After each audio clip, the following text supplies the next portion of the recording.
For the final word in sports all across the state, you're listening to Sports Talk with your hosts, Bill Kornbluth, Will Pelagic, and the Professor Tom Hayes.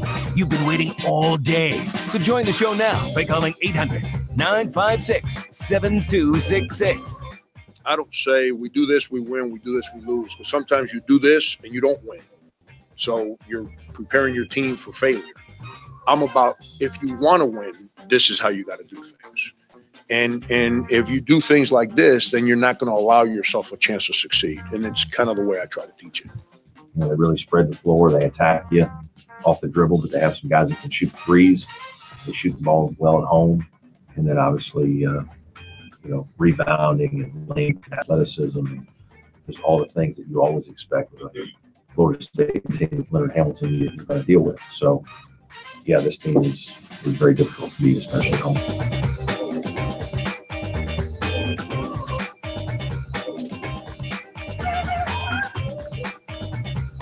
And good evening, everybody. Welcome to Sports Talk, South Carolina Radio Network on a Tuesday night as we head into a big basketball stretch here in South Carolina. The Gamecocks taking on Tennessee tonight here in Knoxville at 9 o'clock. The Clemson Tigers heading down to play Florida State 7 o'clock tomorrow night in Tallahassee. Phil Kornbluth in Knoxville to cover the Gamecocks and the Vols. Coming up later on tonight, we come to you from the studios of Cumulus Radio in downtown Knoxville, the home of WNML, the sports animal here in the state of Tennessee. Our good friends Vince Farrar, John Wilkerson, Jimmy Himes. Jimmy's on vacation. Engineer Josh Daniel, making sure we are set up and ready to rock and roll. Came over here. We're just down from the campus at Tennessee. The game's not till 9 o'clock. The arena doesn't open till 6:30. So they were kind enough to lend us some space here. Of course, they've got cameras on me to make sure I don't walk out of here with any fancy equipment, which I will not do. Though they do have an old-fashioned Atari reel-to-reel machine. I haven't seen one of those since Pro was in high school, I think. But it's still good to see that they have them and they use them here in the state of Tennessee. So we're looking at South Carolina, Tennessee coming up tonight, guys. It was Tennessee that started the Gamecocks on their current 5-game slide. So can South Carolina return the favor and end this nonsense? No, I don't think so. Oh, well, okay. Well, let's just go home. I don't think I'm so. taking my ball. I don't know why you wasted the trip, Corn, but that's just my own opinion. I mean, it's what have you seen out of the Gamecocks over the last 5 games to encourage you that they not only know how to put one foot in front of the other, but also keep Tennessee from running right past them? Because they haven't showed me anything. They haven't showed me anything that there's a semblance of any kind of continuity whatsoever. We cover our teams, win or lose, okay? We're there. So they're going through some tough times right now. Does it matter to us in the media? Blinders on. They've got a game within easy driving distance at 9 o'clock. A lot of folks will be watching in our state and around the country. So it's a worthwhile event to be here. Number 2, our first chance to talk to Frank Martin since he got slapped with a $25,000 fine by the SEC. Now, I doubt he'll say anything about it, but you never know what might guessing happen. He'll be tight-lipped knowing that he's already lighter in the wallet, $25K. And number 3, you know what, big boy? They just might surprise you and win. It is possible. That's why. Are you laying any funny money on it in Vegas to happen, Corn? Are you laying any funny money in Vegas to make it happen? I lost all that on the NBA the day after the Super Bowl. Well, that's your first problem. That was your first problem. So I'm looking forward to it. I want to see, Pro, if the Gamecocks are going to get back to playing defense the way that they played part of the season when they scratched their way back to 500 in the league, when they got themselves into the conversation of the NCAA tournament, when they were on the brink of breaking into the top 25. And then, well, they didn't play bad defense against Tennessee when they lost, and the same thing against Texas Tech. They just couldn't play closing defense against either one. Well, one of the things you got to realize when you look at a basketball game is you can edit out the good things a team does. There is not a game. I think probably even in the Florida game, there were times when South Carolina was playing good basketball. but they just don't play it consistent enough. And what has happened is the consistency has gotten further and fewer steps behind, because now the team, for whatever reason, are hanging their heads on defense when the ball doesn't drop. They won at Georgia shooting 28%. Why? Because they didn't hang their heads on defense every time they missed a shot. But for whatever reason, psychologically, this team now, when they miss a shot, they hang their head on defense. And it only takes one man in this defense to hang their head, and the whole defense breaks down, and the other team takes advantage. And that's what has happened. Because we saw a tremendous series of plays in the Arkansas game when they took a lead and held it for a while. And then suddenly the shots don't drop. They hang their heads on defense. And then suddenly the Matador cakes come out. You're right about the defensive intensity and how much it's lacking. But the other part of this is I just think overall the team's confidence is not where it's at. It's one thing to pass the ball around the perimeter like it's a hot potato. It's another thing to do that and also not drive and try to reverse the basketball. They were doing those things against Florida. They were getting open shots on the weak side, and they were creating a lot of space and favorable matchups. And they had guys like Wes Myers who were providing things like 22-point game nights. You haven't seen anybody step up to the plate, pardon the cross-sport analogy there, but no one has stepped up and said that they're fed up that this is happening. And I think until somebody does that, the swoon will continue. Our phone number is 800-956-7266. We invite your phone calls, 800-956-7266. Email talkback@sportstalksc.com and on Twitter @SportsTalkSC. Significant recruiting note today for USC, and we'll give you more detail later. But Brandon Stone, 6'11" center, who's from the Pittsburgh area but plays at the Christ School in Arden, North Carolina, announced his Final Four and his intention to sign in the 2018 class, and USC is among that Final Four. And I would like to think that South Carolina has an excellent chance to get him. Pittsburgh, Duquesne, and Penn State, the competition, and what they have to overcome, of course, is the fact that he's a Western PA guy and the other schools are all right there in the Pittsburgh area, Penn State being in Western PA. That is what USC to some degree will have to overcome. I think they can. I think he really likes Frank Martin and Chuck Martin in South Carolina. More on that coming up. A couple of other things to talk about today, guys. That some news notes that came down the pike here. The NCAA announced today that Notre Dame will have to forfeit 21 victories because of, hold your breath now, academic irregularities involving the football program. Okay, so where have we heard that before? Academic irregularities in the football program. They forfeit 21, which is okay, fine, and good. So my question is, this is going back to their loss in the national championship game to Alabama there a few years ago. So the question is, and it has to come up on everybody's mind, how many wins should North Carolina be forced to forfeit in basketball and football for academic irregularities? Well, I think the whole answer has been zero. The whole vacating victories thing I find to be a tad silly in its own right. So regardless of how much of an actual punishment that is, I find that all very, very silly. But the fact that there is an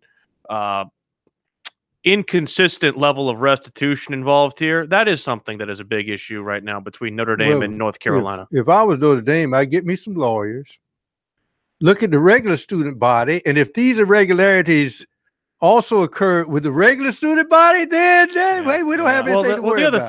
The other thing also that is different between North Carolina and Notre Dame is the code of conduct of those two universities. Yes. The fact of the matter is that it was a code of conduct issue that took place at North Carolina and not necessarily an NCAA issue because of the whole way that that letter of the law is written. Notre Dame's obviously a little bit different. But either way, it just shows that the NCAA is inconsistent. And as we've said before, life isn't fair. Some schools get a pass in these type of situations. Sacred cows.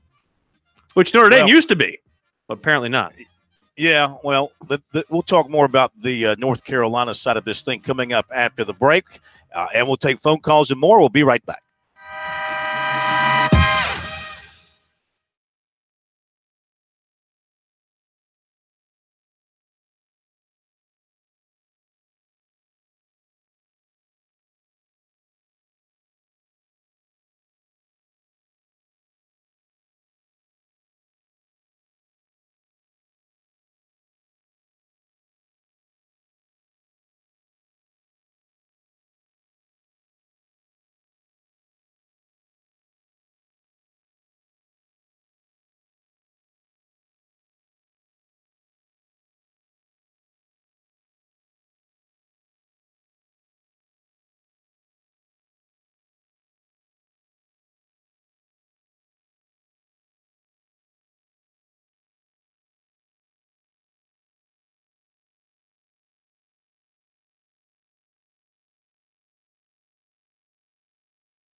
Sports Talk is the sports talk show of Main Street, South Carolina. From the coast to the mountains, we cover it all.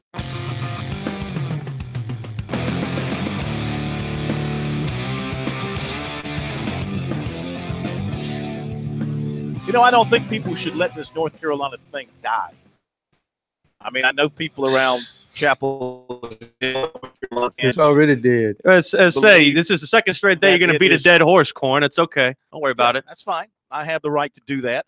I don't think that the people should let it die. Anytime a penalty comes up that a school, because of academic issues, is penalized, whether it's forfeiture of wins, which you say is not important, and well, I guess to the coach who loses those wins off his record, maybe it's important. It's an embarrassment to a school like Notre Dame to have victories taken away. Yes, it doesn't hurt them in the pocketbook. It's not going to affect their future, but it does look bad.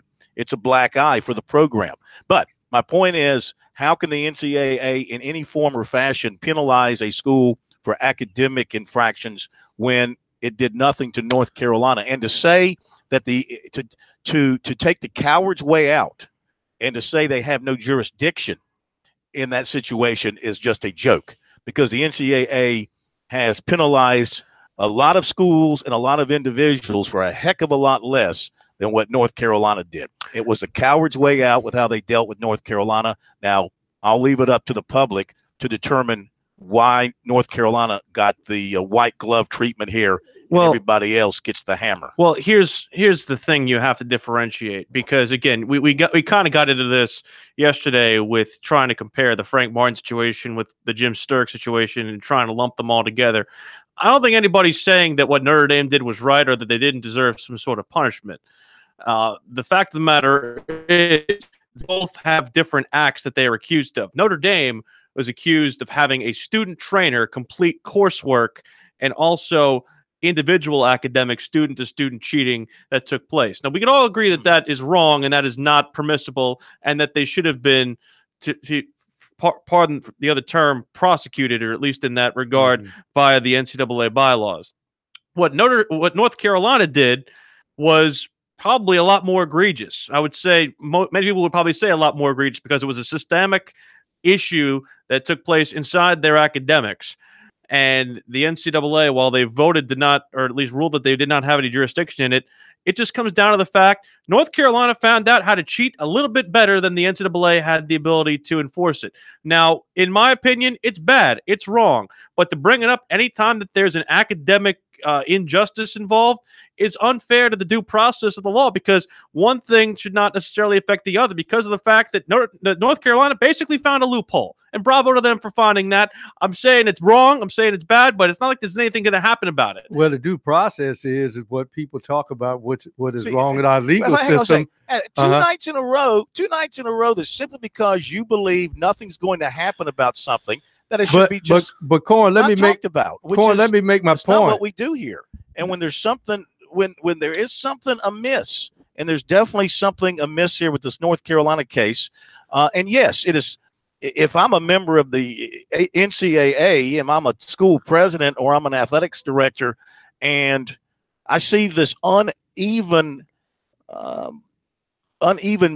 way in which punishment is handed out, and how a blind eye is turned to one school while other schools suffer. I mean, somebody's got to do something. Somebody's got to speak up and say something, and not just let it go by the boards. Well, here's my point, Corn, and what people talk about with our legal system in general.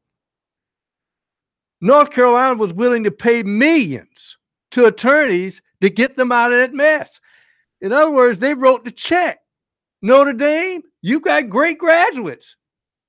Law school graduates, write the check. If you don't want to write the check for the attorneys to get in there and argue your case, well, then you pay the piper. North Carolina refused to pay the piper, and they bit the bullet and wrote the checks to get out of whatever malfeasance they did. Does any other school in the country have an endowment the size of Notre Dame? They got the money if they want to go in there toe-to-toe and fight it. Obviously, they had a situation in this case where some cheating took place because some guy was, taking tests for players and stuff like that. They got caught red-handed. It was proven they had no defense, apparently. Of course. North Carolina argued that the NCAA had no jurisdiction over academics. Okay, fine. If that's the case, then how can they penalize Notre Dame over academics? It doesn't make sense. It makes no sense. See, just apply common sense. It makes no sense. Somebody tell me how it makes sense. How can you apply academic penalty on one school and then say you don't have the jurisdiction to deal with academics at another? Part of the problem with North Carolina is that it wasn't just athletes who were taking those classes. Now, the original intention, I'm sure, was to involve athletes specifically. But the thing is, this was not a program that was at North Carolina, the fake classes or whatever, those types of things, the paper classes, that was not necessarily instituted as something that was a students only thing or available or an athletes only thing and available only to athletes. That's what made it different. The fact that this took place under the guise of the athletic department with an athletic department employee, and it was strictly an athletic department thing, is what made it different than this situation. It doesn't make it right. It doesn't make it right. I get that. Doesn't make it right. I'm not trying to say it's making it right. By the thousands.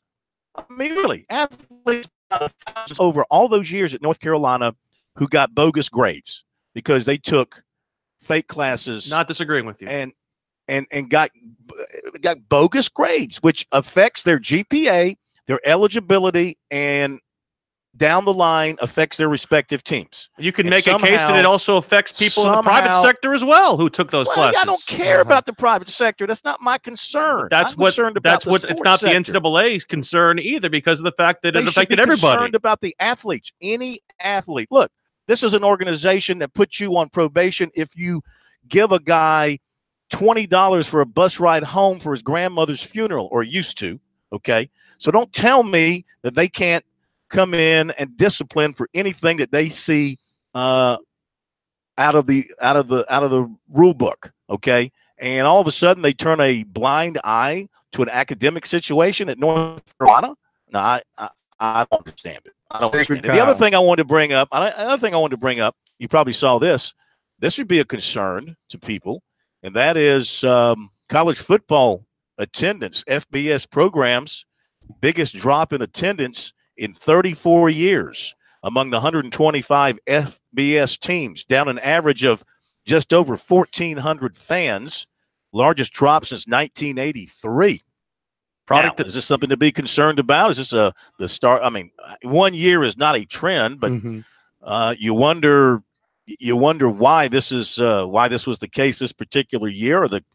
Are the ticket prices? Yes. Ding ding ding. Ding. People on the outside now. Ticket prices and the fact that the product at home and the commitment that it takes to go to a football game in a lot of places is a lot longer than the 3 hours you see it on the TV. Say if you got a family of say 3 or 4 children, you love to take your children to the game, and we see fans like to, bring their children to the game. 50 times 5, $250.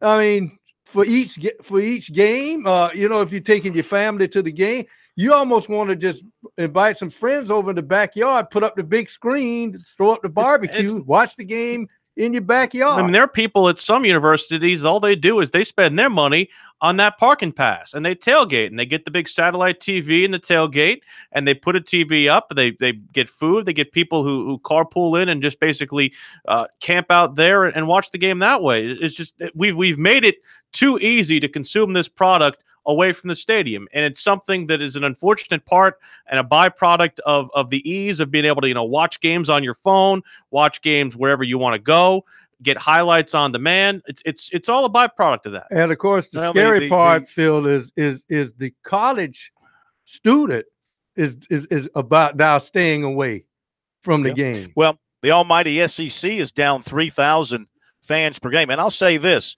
these are not accurate numbers, because the schools lie about attendance. So it's probably worse than that. Probably worse than that, absolutely, because they report tickets sold. They don't report actual butts in the seat attendance. So I wouldn't be surprised if that figure actually is much bigger than that.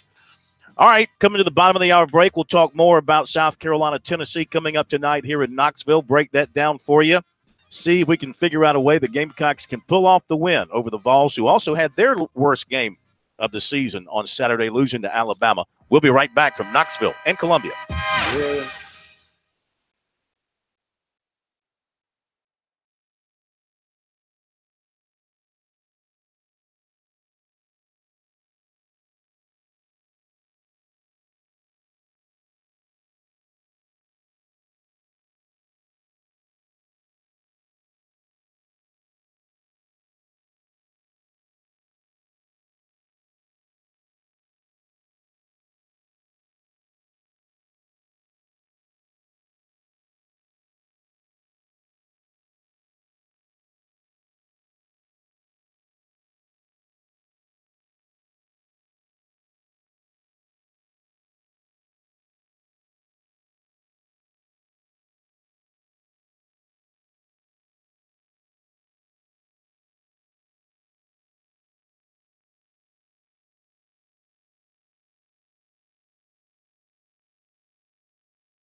Welcome back in, everybody. Sports Talk, South Carolina Radio Network. Phil Kornbluth up in Knoxville for USC Tennessee tonight. We're at Cumulus Radio and their sports station, the sports channel WNML. Of course, those of us who've been around the block a couple of days will remember the old WNOX 990, 99 WNOX AM out of Knoxville Pro. I know you remember old WNOX rock and roll station that used to blanket the Southeast at night. Randy's Record Mart.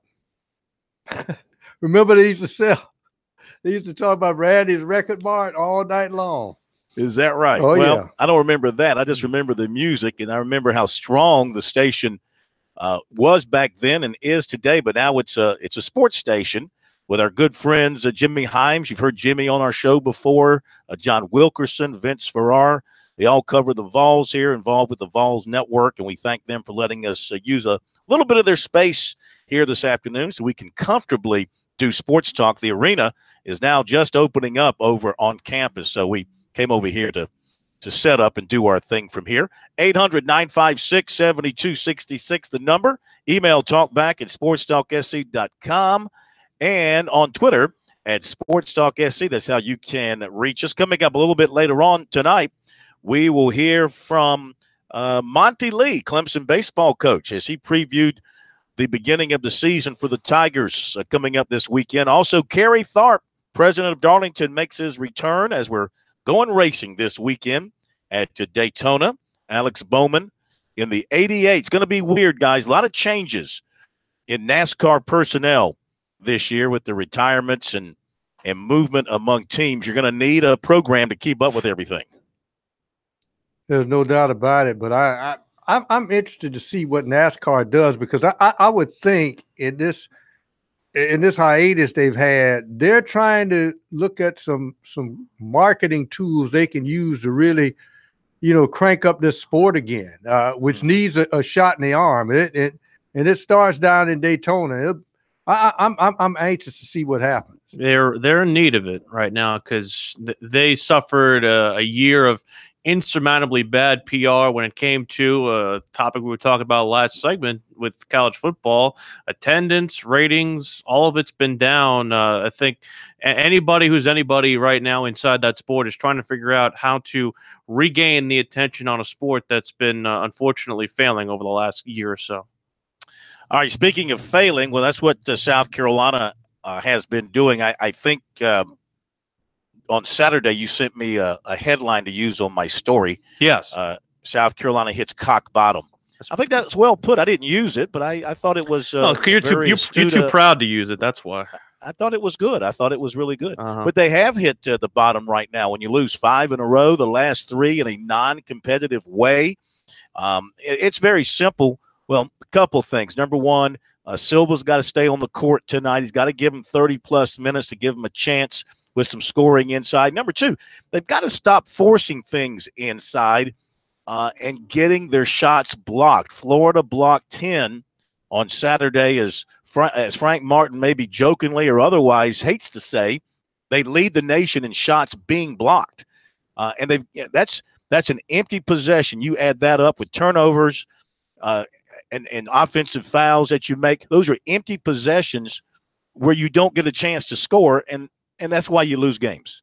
It's not only why you lose games, but it also is how you end up getting behind and also how you end up getting these droughts. That's the other thing, is that even though South Carolina has had problems scoring, they've also had problems with turning the basketball over. And that's the other part of this, is that, it's one thing to not be hitting shots. Mm-hmm. It's another thing to be going through possessions where you don't even get a shot and it ends up going the other way and turning into baskets for the other team down the floor. And I think that's the biggest part of this, is that you cannot have an empty possession where you don't even get a shot.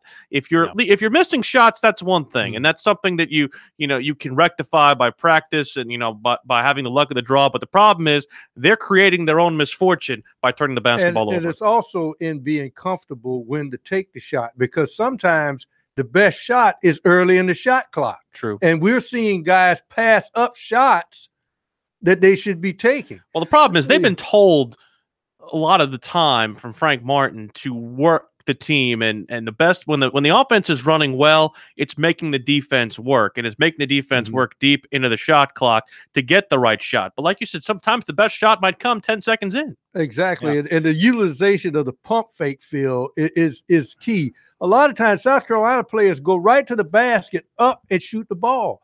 Pump fake, get the tall guy. The closer you get to a tall guy, the worse it is for him to try to block your shot because you're in his chest. They don't do that. They almost like to avoid contact. Yeah. And that makes space for the shot blocker. Well, they don't shoot free throws awful well either, and that's why a lot of times I think they've shied away from contact, Corn. But in my opinion, they need to get to the free throw line, and they need to create easier opportunities for themselves to score so that they're not so behind the 8 ball when they're on defense. Absolutely. Absolutely. Something else I'd like to see, and, Frank Martin's got his coaching ways about him and all that, but he's really quick on the trigger with substituting this year, maybe more so than he has been at South Carolina. I don't know if that's because his frustration level with his team is so high. Sometimes you got to stick with a guy. When he makes a turnover, when he makes a foul, if it doesn't put him in foul trouble, when he takes a bad shot, sometimes you got to stick with a guy and let him work his way through it. But Frank is like really quick on the trigger now. You turn it over, you're coming out. You make a bad pass, you're coming out. You jack up a bad shot, not part of the play, you're coming out. And it messes up. It can mess up the confidence of the player. It can also mess up the flow of the offense to some degree. Do you think maybe he should back off of that a little bit? No, because the coach's best friend is the pine, and he needs to be able to have consequences for either inaction or bad action. And he's willing, I don't want to use the word sabotage, but he's willing to sabotage the collection of players for somebody who makes a mistake because of the fact that a lot of these mistakes are selfish mistakes and are mistakes that make the player look like they're trying to play above the team or without the team. The biggest thing that Frank said on Monday when we were there, Corn, is that the team is not playing connected because there's too much individual play, not just on offense, but too many people trying to overextend themselves on defense, which has made those behind them have to play on their heels. Well, it makes sense. It makes sense. I don't totally disagree with that. I just, from watching a lot of basketball over the years, know that sometimes players just need that chance to work through a mistake, and maybe they'll come and turn right around and make a big play for you and save the day. Tennessee, much like South Carolina, is coming off a horrible performance. They went to Alabama Saturday, and they just got embarrassed, 78-50. So you got two teams coming off humbling defeats. At least Tennessee can say, well, we were on the road playing a pretty good team at Alabama. So you know that Rick Barnes has worked his team at least Sunday and probably some on Monday, worked them hard to shake them up from that terrible loss. They will throw a big man at South Carolina and Kyle Alexander, who's 6'11". Grant Williams is the guy, though, who's really dangerous, averaging 16 points per game, 6'7" wing. It's a typical Tennessee team that we talked about going into the first meeting a couple of weeks ago. Long and lean at every possession, a big backcourt with long arms. They make it tough defensively when they throw a zone at you or get in your grill man-to-man. That's why I said that South Carolina, as I said against Arkansas, when they took the lead, you got to be willing to throw your body in the lane and let the official make a call. You got to get to that free throw line. And the key thing is, even if you're not shooting free throws that well, get Grant Williams to get his third foul early. I mean, sometimes, Wilt didn't shoot free throws well, but he fouled out the other big man. So sometimes that works in your favor. But as I said before, the wild card in this whole equation emotionally for Tennessee, it to me is Admiral Schofield. And he had his head down early against Alabama. I mean, they went after him. So I'm like Frank Martin on Saturday. A lot of this is psychological. In fact, the team comes down on the floor, and I haven't used this line before. They look like they're not playing a basketball game. They look like they're coming into the dentist office for a root canal. Well, maybe they will just lighten up a little bit, maybe put a smile on their face, go out and play Joker. Loose and free. Yeah, exactly. Maybe the joke will be on Tennessee tonight. We shall see. Back in a moment.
These guys, they never sleep.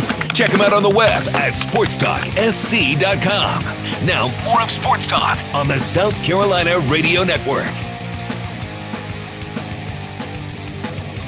We are back, Sports Talk, here in Knoxville tonight for USC and Tennessee, and also back in Columbia with Logic.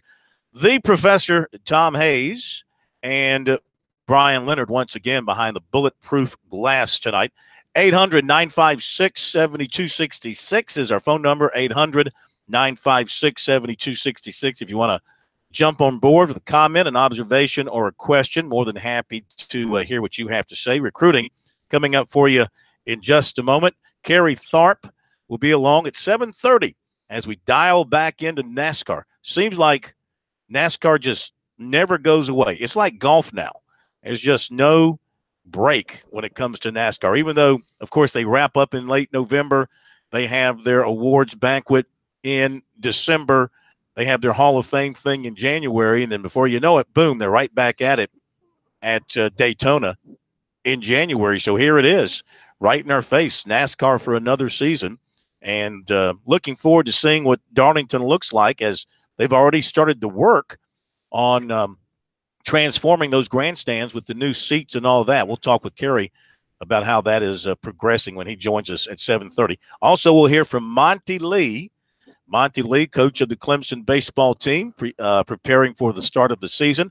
Mark Kingston will meet with the media on a Thursday to preview the start of the season for the Gamecocks. I'll be down in the Myrtle Beach area Thursday for baseball at the beach. We'll do some stuff with Coastal Carolina. And then Friday, we'll be down for the coaches clinic, always important time, the high school football coaches clinic on Friday. A lot of stuff happening there. USC and Clemson coaches will be there visiting with the high school coaches. We'll have the announcement of the coaching staffs for the Touchstone Energy Bowl North-South game. Have all that for you on Sports Talk on Friday. So make sure you join us for that. I want to mention, too, that our poll question of the week, where will Clemson finish in the ACC regular season? I think that's a good question now. Tigers are knocking on the top 10. They're second in the league right now. Guys, your best bet on where Clemson will finish ACC regular season? I'm finishing second, Corn, right where they are currently. Pro? I'd have them finishing, I would think, probably third at this point in time. Well, 30% of the voters say third, 23% say second, 16% say first, 18% say fifth. They're probably mostly Gamecocks. Yeah. 12% say fourth. I mean, if you haven't voted, go do so. Looking at the rest of the schedule, I mean, is there a game that's left on the schedule that, I mean, there are games there that aren't necessarily games that you would necessarily be favored in, but there isn't a game left on Clemson's schedule that scares me. There isn't. And you see Duke Virginia coming back to Duke can't play any defense, Corn. But they're Duke. They can't play any defense. You, me, Pro, and two guys off the street could score on Duke. They're still Duke. They still have a guy with as many Z's in his name as you do. Okay, and we all know that means absolutely nothing when it comes to intelligence. According to a listener. Apparently. Florida State scares me tomorrow for them. I mean, going down to Tallahassee, football school. on the road down there, you know, that could be trouble. Leonard Hamilton couldn't coach the Wizards out of a paper bag. Come on now. Come on now. He has a string of athletes. So let's go to Alex. Alex in Charleston. Welcome in Sports Talk. How are you? Terrific. Thank you. I was going to talk about basketball, but first I heard you're going to have, I think it's in Kerry Tharp, Darlington manager, coming on. President. And I was listening here. I grew up here in South Carolina, and I've never been to a NASCAR race. I used to watch it, of course, Cale Yarbrough and all those other guys. But they had this guy at Rayford on Bobby Harden's show. He said, you got to actually go to a race. So I decided this year I will go to Darlington, and I'm looking forward to it. Good move on your part. Well, thank you. So I'm going to actually go to a NASCAR, NASCAR race, and I think what I'm hearing is pretty damn exciting. But I would quickly go less about we talk about the basketball and the Gamecocks. And Mr. Plosh has a good point. You do have to pull some guys and things. You got to put them on the bench. But I also go back to George Felton. When he was a coach at USC, he would stand there, get his hours shop. If someone made a mistake, they're out. And I will agree with you. You sometimes basketball, you got to have a flow. You got to relax and make the shots. And maybe the team you're playing against is better. But get a hot hand, kind of you got to go with the odds like that. So, all right, take care. I'm getting off the air. Have a good night. Bye. I like that he used Mr. Pelagic as a. Wow, that's a lot of respect. Put some respect on the name. Corn, would you suggest to a guy who's going to his first NASCAR race to just put in his back pocket one of those masks you use to paint with? Because if he wants to deal with that smell of gasoline and oil and rubber, he might want to wear one of those things. That's part of the attraction. Burning your lungs? Oh, yeah, that's good. But I would suggest earplugs. Oh, is that what the problem is? Yeah. Earplugs are a must if you're going to be anywhere around the track. Don't make yourself deaf. And I've done the races before without earplugs, and like the ears ring for 3 days. You can't sleep. You got that buzzing in your ears. So, yeah, earplugs are a must, but you don't need the mask. Inhale deeply, take it all in. Is what it's all about.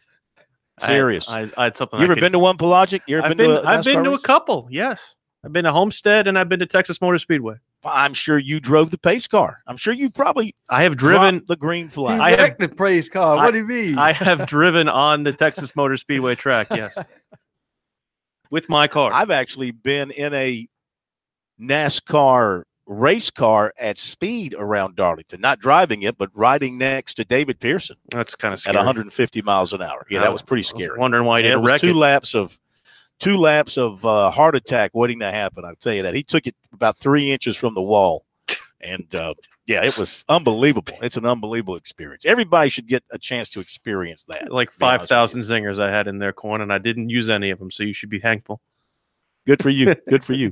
All right, let me do the recruiting here before we hit the top of the hour, because I know a lot of people put off dinner, put off showering, put off a lot of things before they hear recruiting.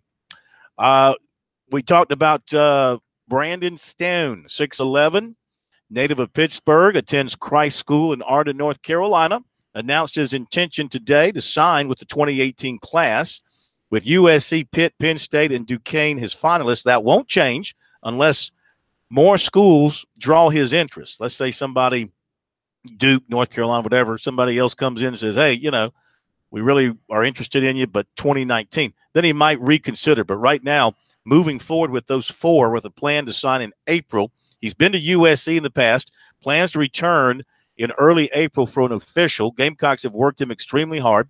Very impressed with Frank Martin, Chuck Martin, and the coaching staff.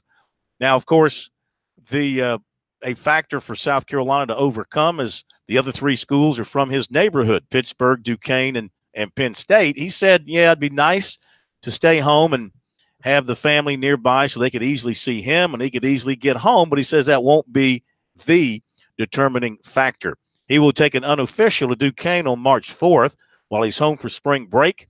He also plans to set officials with Pitt and Penn State while he's home on spring break. And again, USC plans to visit in early April. No favorite of the four. He's averaging 15 points, 11 rebounds, and 2 blocks per game. Defensive end Zach Pickens of T.L. Hanna, 6'5", 270. One of the top players in the country, according to the so-called experts. He grew up a USC fan. In fact, in his younger years, he always rooted for the Gamecocks when they played the Tigers, he said. He was at USC's junior day last month.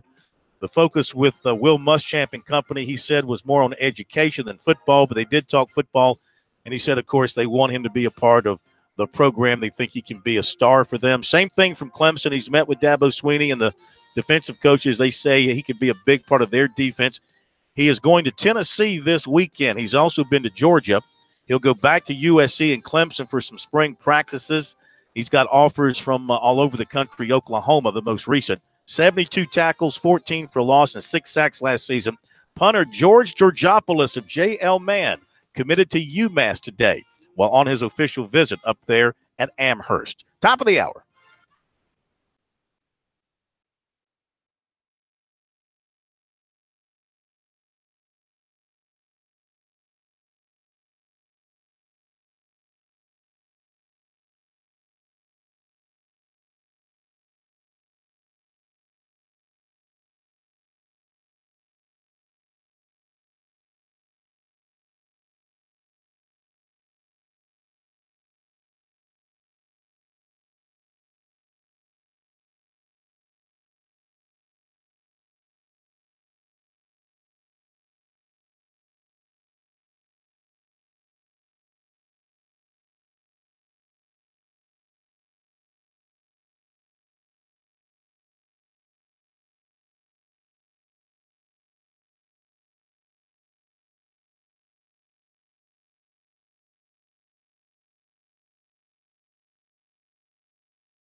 2 of Sports Talk up next with your hosts Phil Kornbluth, Will Pelagic, and the Professor Tom Hayes. Don't leave us hanging. Join the show, 800-956-7266. Okay, we're back. It is Sports Talk, South Carolina Radio Network on a basketball Tuesday night from here in Knoxville, Tennessee. Beautiful ride through the Smoky Mountains today. The weather cleared up and made for a pretty ride through the Smokies. Pro, I've always wanted to ask you, which mountain range do you prefer, the Smokies or the Appalachians?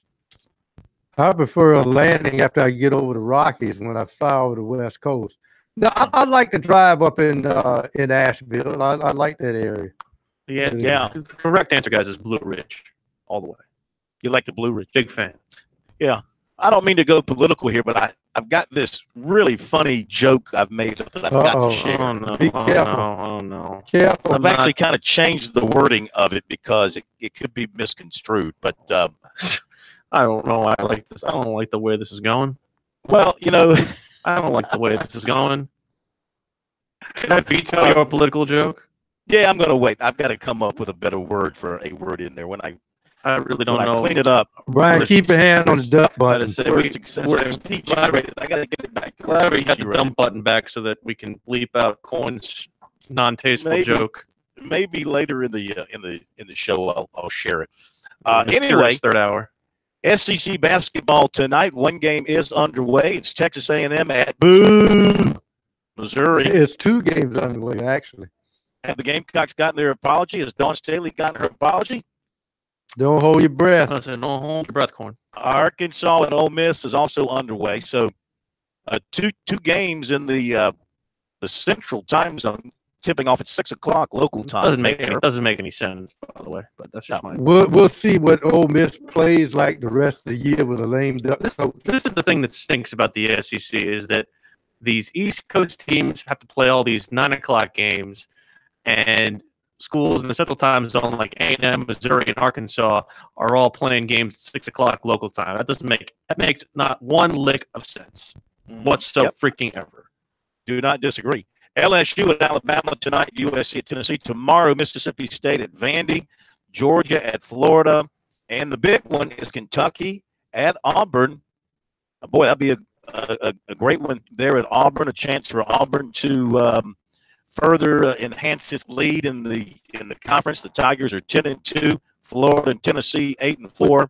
Alabama and Missouri 7-5. If we're talking about injustices when it comes to jurisdiction, when it comes to the NCAA, how is Bruce Pearl still employed on this date?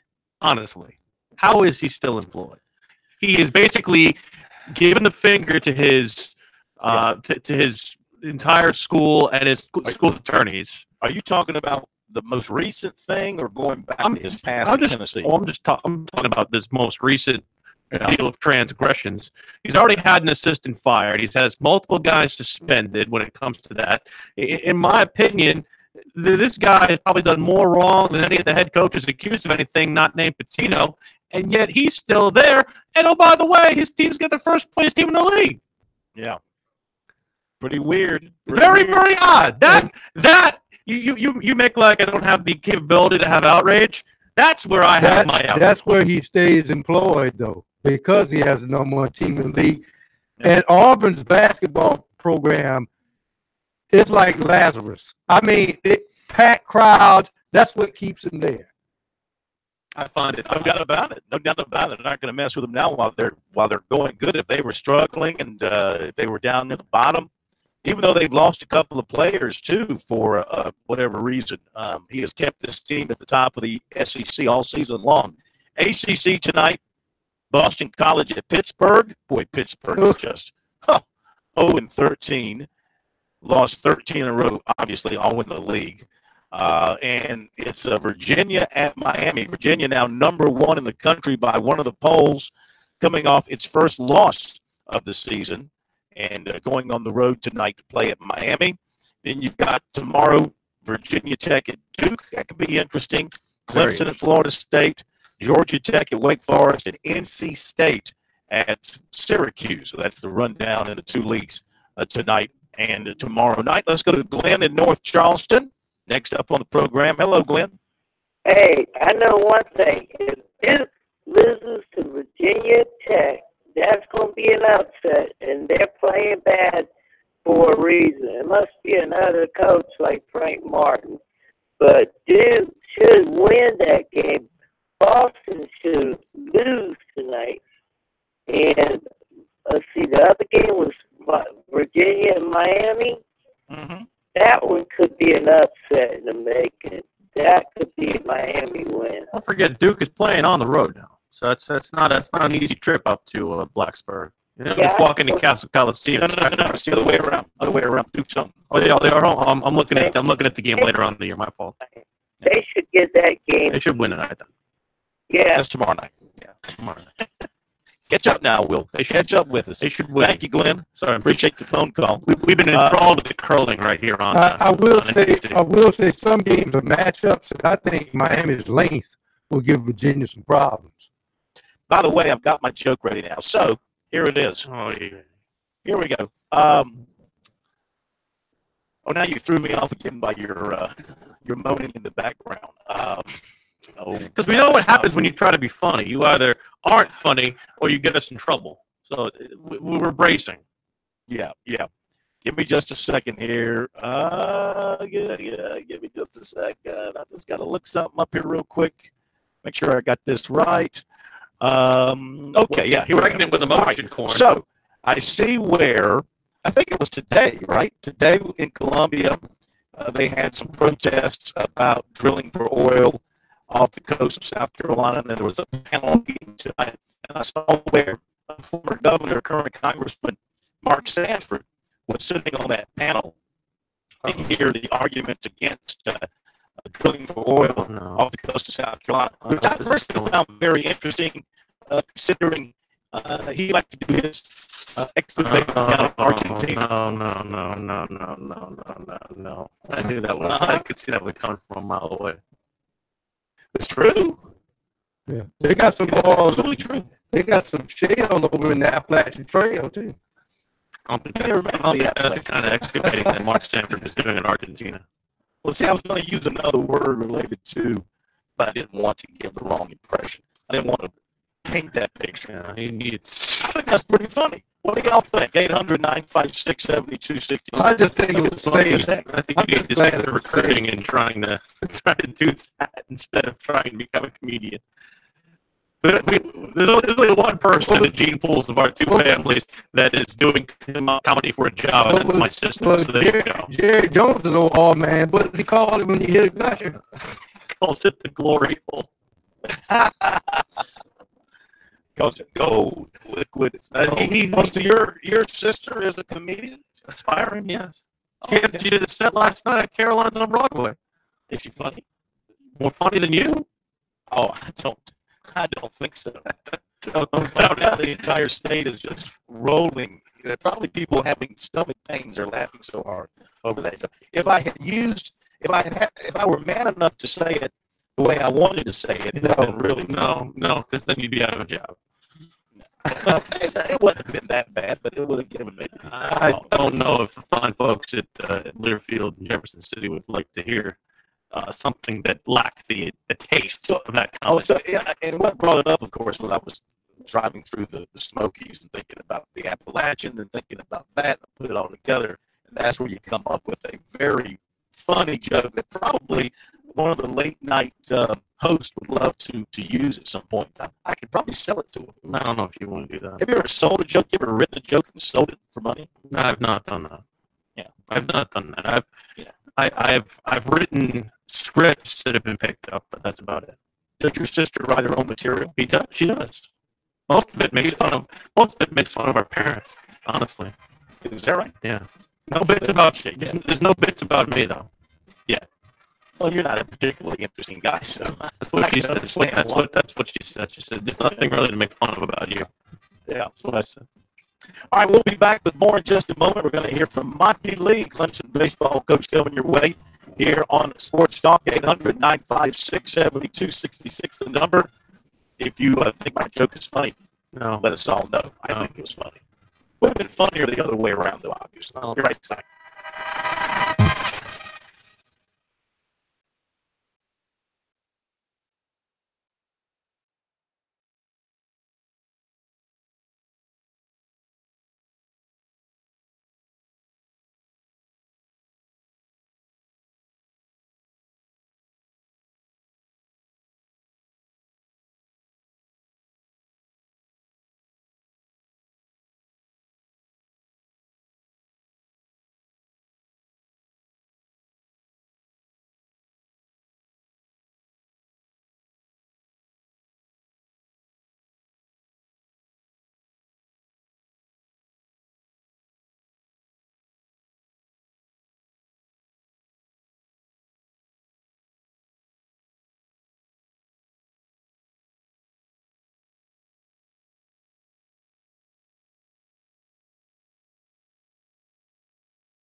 Sports Talk is the sports talk show of Main Street, South Carolina. From the coast to the mountains, we cover it all.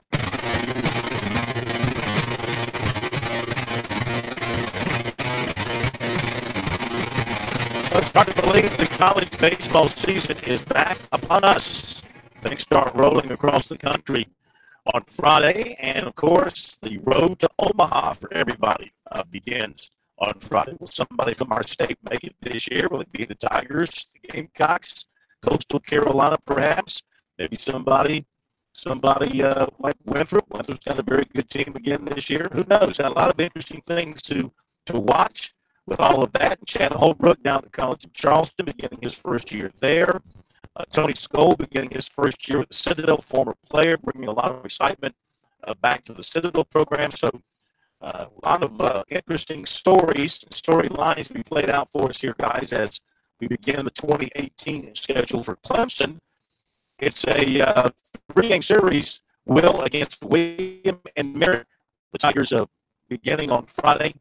And I know Monty Lee is anxious to get the season underway and get off to what he hopes will be a good start, and then, get this team to where it hasn't gotten to yet under him, and that is to that second round of the playoff situation. And before I get into the Clemson stuff, I do want to remind folks that they missed our interview yesterday with former USC pitching coach Jerry Myers. Very informative stuff, not only on him, but also on USC this season. Before we get a chance to hear from the Gamecocks first-year head coach Mark Kingston on Thursday, you can check out that interview at SportsTalkSC.com. 17 minutes of great USC baseball action. But as for Clemson, they've kind of stacked themselves here for the weekend against William and Mary.